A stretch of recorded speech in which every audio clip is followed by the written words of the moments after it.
9 मई 1540 कुंभलगढ़ के बादल महल में महाराणा प्रताप का जन्म हुआ। पिता महाराणा उदय सिंह, माता जयवंता बाई, जो कि पाली के अखिराज सोनगराज चौहान की पुत्री थी। शुरू में ही कुंवर प्रताप को उनकी माता ने देशभक्ति व वीरता की कहानियां सुना कर मन में स्वतंत्रता का एक मजबूत स्तंभ खड़ा कर दिया था, जिसे अकबर जैसा शक्तिशाली बादशाह भी नहीं गिरा सका। 7 फुट और 8 इंच के राणा 120 किलो का वजन, 10-10 किलो की 2 धारी तलवारें और 80 किलो का भाला लेकर कवच और ढाल के साथ जब चैतक पर बैठते तो ऐसा लगता जैसे युद्ध में स्वयं काल ही उतर आया हो। बचपन से ही जंगल के भीलों के साथ अच्छे संबंध होने के कारण वो उन्हें अपना पुत्र समझ कीका कहकर बुलाते थे। जहाँ पूरा भारत अकबर के आगे झुक गया था, वहाँ ये भील और महाराणा प्रताप अकेले एकमात्र स्वतंत्र हिंदू राष्ट्र लिए बैठे थे।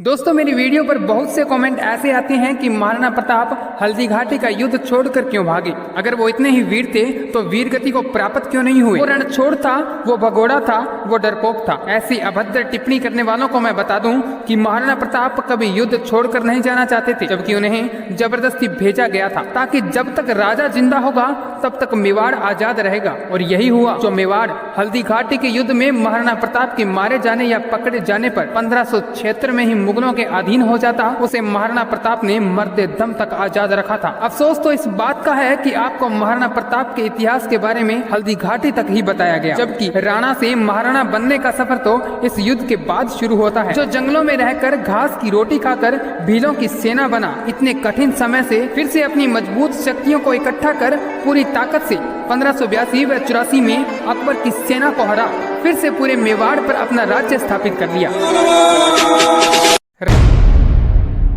राणा सांगा, जो कहने को तो नाम ही काफी है, लेकिन दुर्भाग्य है कि हमारी आज की पीढ़ी नाम के अलावा कुछ नहीं जानती। जिस राणा सांगा ने अपने शरीर पर 80 घाव लेकर के अपनी बिना एक आंख, पांव व हाथ के 100 से अधिक युद्ध जीते थे, जिनमें से मात्र एक युद्ध में वो पराजित हुए। और आज उसी एक युद्ध के बारे में दुनिया जानती है। उसी युद्ध से राणा सांगा का इतिहास शुरू किया जाता है और उसी युद्ध पर खत्म। भले ही दिल्ली जैसी बड़ी सत्ता को 2 बार जीतकर छोड़ दिया गया, वो मायने नहीं रखता। बयाना के युद्ध में बाबर की सेना को हरा दिया गया, वो मायने नहीं रखता। मायने रखता है तो ये कि खानवा के युद्ध में राणा सांगा बाबर से हार गए। लेकिन जिन्होंने ये तय कर लिया था कि भारतीयों को असली भारत से कभी रूबरू नहीं होने देना, उन्होंने हमारे सच्चे इतिहास का गला घोंट दिया था।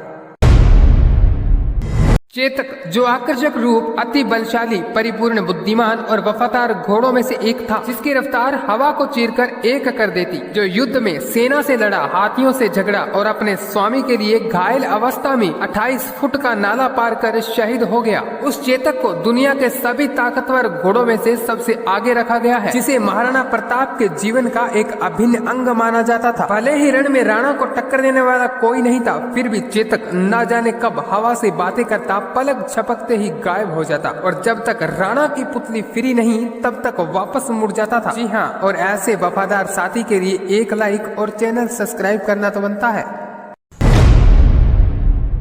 अक्टूबर 1582 में महाराणा प्रताप और अकबर की सेना के बीच दिवेर का एक युद्ध लड़ा गया था, जहां मुगलों की सेना को महाराणा प्रताप की वीरता, शौर्य व ताकत के आगे झुकना पड़ा। भीलों के जहरीले तीर मुगल सेना को सीधे मौत के घाट उतार रहे थे। सैनिक मेवाड़ी तलवार से इस प्रकार लड़ रहे थे जैसे भूखे शेर बकरों की भीड़ से लड़ रहे हो। महाराणा प्रताप के पुत्र अमर सिंह ने अकबर के चाचा सुल्तान खान को घोड़े सहित भाले से जमीन में ही काट दिया, जिसके बाद मुगल सैनिकों ने डर के मारे हथियार छोड़ दिए और लगभग 30,000 मुगल सैनिकों ने आत्मसमर्पण कर आमेर तक मेवाड़ को छोड़कर चले गए। जिसके बाद पूर्ण रूप से सिर्फ चित्तौड़गढ़ को छोड़ करके महाराणा प्रताप का पूरे मेवाड़ पर फिर से अधिकार हो गया। और जब तक राणा जिंदा थे तब तक मुगलों ने मेवाड़ की तरफ आंख भी उठाकर नहीं देखी।